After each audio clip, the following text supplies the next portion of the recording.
La entrevista con PJ Olsson. Os conté que cuando fui a ver a Alan Parsons a Marbella, al Starlight Festival, tuve la gran oportunidad de entrevistar a PJ Olsson, frontman y voz principal de The Alan Parsons Live Project, gracias a Tatiana. Tatiana, muchas gracias otra vez.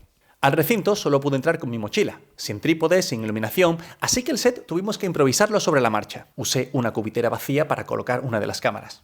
Fue una entrevista breve, pero intensa. PJ fue muy amable y me contó la exclusiva de que ha grabado un nuevo disco, de cómo entró en The Alan Parsons Live Project y cuáles son sus canciones favoritas. Y como lo prometido es deuda, os dejo aquí en YouTube la entrevista completa. Espero que la disfrutéis. Great. So first of all, I'm so happy and it's a huge honor to have you in this little interview, so thank you so much. Thank you so much for seeing me. Thank you. You starting studying violin. I did. I started, my father was an orchestra conductor, so I started, my first instrument was the violin, and did quite a bit of violin until I was 19, but started to get into tape looping and synthesizers when I was about 9 or 10. It's not an easy instrument to exactly compose for. I think a lot of the times when a composer is thinking of a violin, they're thinking of a cello and a contrabass and all of the other layers and voicings that make it the violin very efficient. But in general, I think that the violin being both a melodic and a harmonic instrument, it just kind of set up my ears to be able to explore songwriting more. And once I started to write songs, I didn't have enough time to practice really the violin because I was practicing the piano and practicing the acoustic guitar and, you know, learning how drum machines and how to keep things in sync. So the violin kind of took a back seat right around, I'd say about 19 years old. People right now related you, of course, with the Alan Parsons Live Project, but before that you had your own career. You were writing your songs, you also were in the David Letterman's show.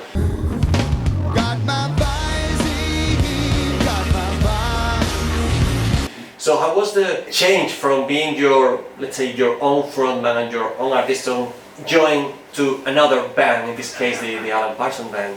Well, I had a pretty good understanding of the music business long before I had been with Alan Parsons. I'd already been on 2 or 3 different independent records and then Columbia Records and C2.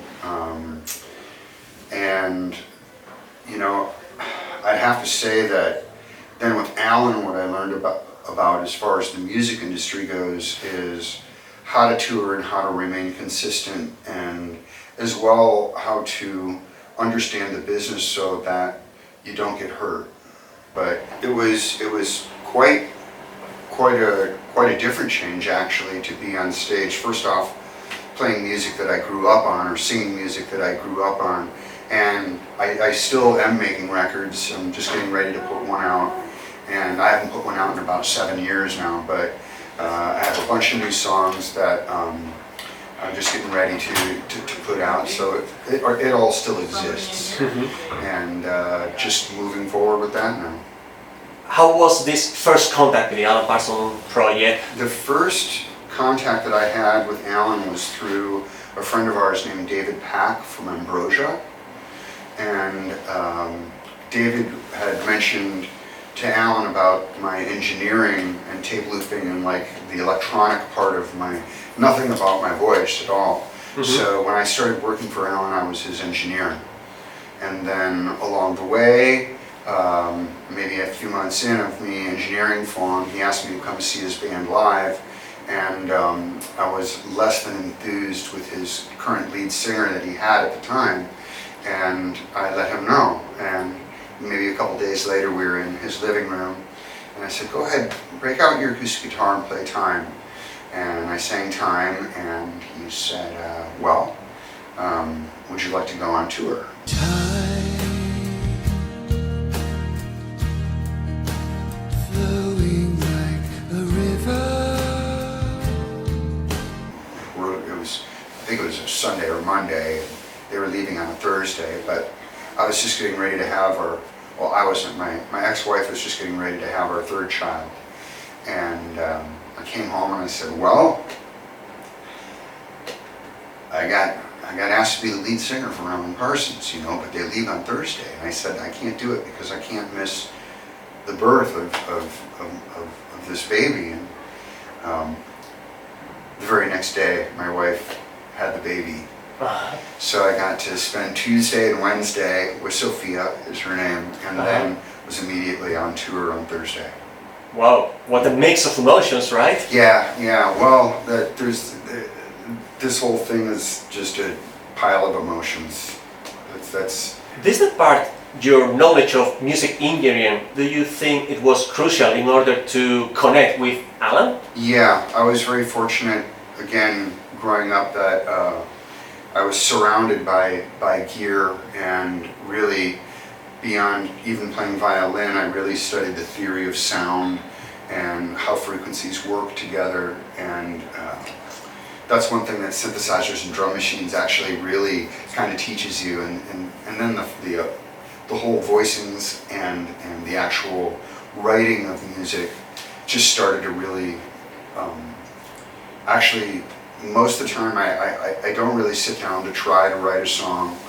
Most of the time, something just happens, and then they're there, and then I just have to get to recording them. In order to have that, about the inspiration, you need a lot of previous practice, right? I was, beyond being in my father's university orchestra, already I think at 8 or 9, 10 years old. I was as well in the Calumet Players and 2 different theater groups.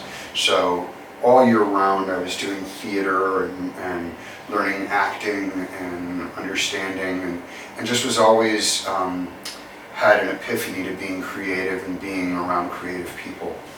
Didn't the acting that you mentioned, that your acting studies helps you in order to perform when you're on the stage, or on the stage you're just feeling what you're singing when you're playing? It's actually a little bit of both. Sometimes sometimes I'll get over emotional and things might gray out a little bit, but I think Barbra Streisand said that she's never gone on and sang a song without acting. And I think it's really good to have a high awareness of the listener and the crowd and what's happening around you. I think that is important, so I do apply it.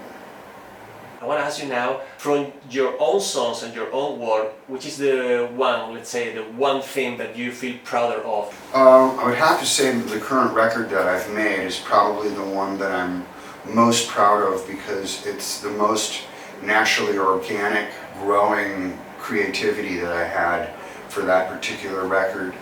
But outside of that, I'd have to say that probably my first record, which would have been a record long before actually the record that was released. I made a record when I was 16 called Tearing, but the next record that I made was for Columbia, and it was called the Ironwood Sessions, and it was an EP, and all of the songs that are on that in particular record I'm very fond of.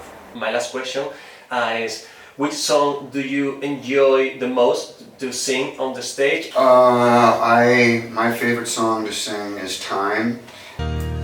Keeps flowing like a river. Second favorite song that I get to sing is Don't Let It Show.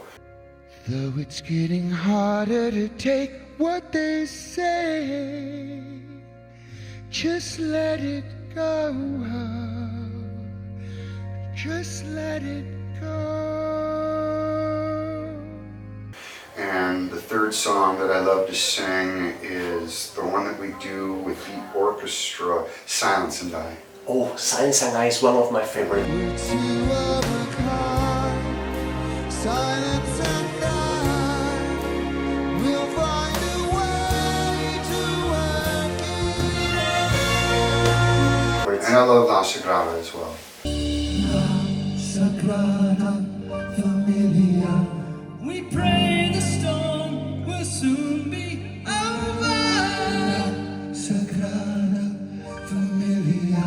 For the lion and the lamb. I'm so happy. Thank you so much for Thank this you. interview. Thank you. Thank you so much. I'm Thank so you so happy much. to be here All today right. too. Peace to you. Thanks. All right. Thank you so much. Bye.